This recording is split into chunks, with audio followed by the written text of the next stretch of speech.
छात्रों, आज हम चांदनी रात इस पद्य रचना का भाग 2 देखने वाले हैं। तो चलते हैं। चांदनी रात। है बिखेर देती वसुंधरा, मोती सबके सोने पर, रवि बटोर लेता है उनको सदा सवेरा होने पर। अब इन पंक्तियों में जो कठिन शब्द आए हुए हैं, उन कठिन शब्दों का हम अर्थ देखेंगे। इन पंक्तियों में जो कठिन शब्द आए हुए हैं वो है वसुंधरा। वसुंधरा यानी पृथ्वी, रवि यानी सूर्य, सवेरा यानी सुबह। अब हम इन पंक्तियों का भावार्थ देखेंगे। हे बिखेर देती है वसुंधरा, मोती सबके सोने पर, रवि बटोर लेता है उनको सदा सवेरा होने पर। कवि चांद तारों की तुलना मोतियों से करते हुए कहते हैं कि जब सब लोग सो जाते हैं तो पृथ्वी आकाश में चांद तारों के रूप में मोती बिखर देती है। जब सवेरा होता है तो ऐसा लगता है जैसे सूर्य इन मोतियों को हमेशा बटोर ले जाता है। अर्थात सुबह उजाला हो जाने पर आकाश में चांद तारे लुप्त हो जाते हैं। अगली लाइनें देखेंगे। और विरामदायिनी अपनी संध्या को दे जाता है, शून्य श्याम तनु जिससे उसका नया रूप छलकाता है। इन पंक्तियों में जो कठिन शब्द आए हुए हैं वह हम अभी देखेंगे।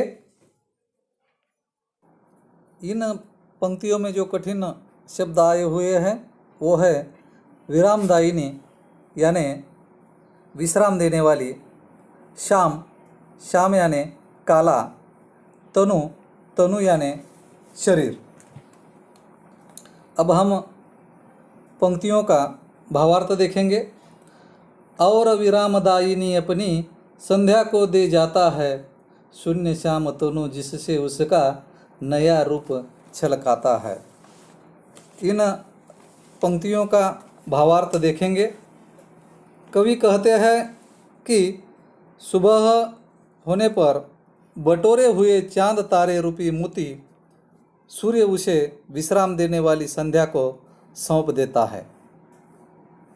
अर्थात शाम होने के बाद चांद तारे आकाश में फिर चमकने लगते हैं और वे मोतियों का आभास कराने लगते हैं।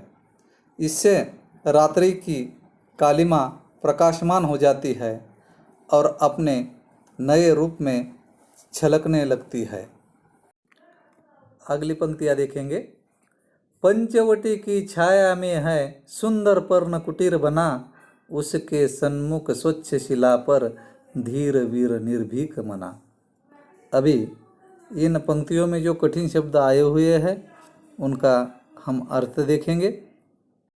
जो कठिन शब्द है वो है धीर वीर।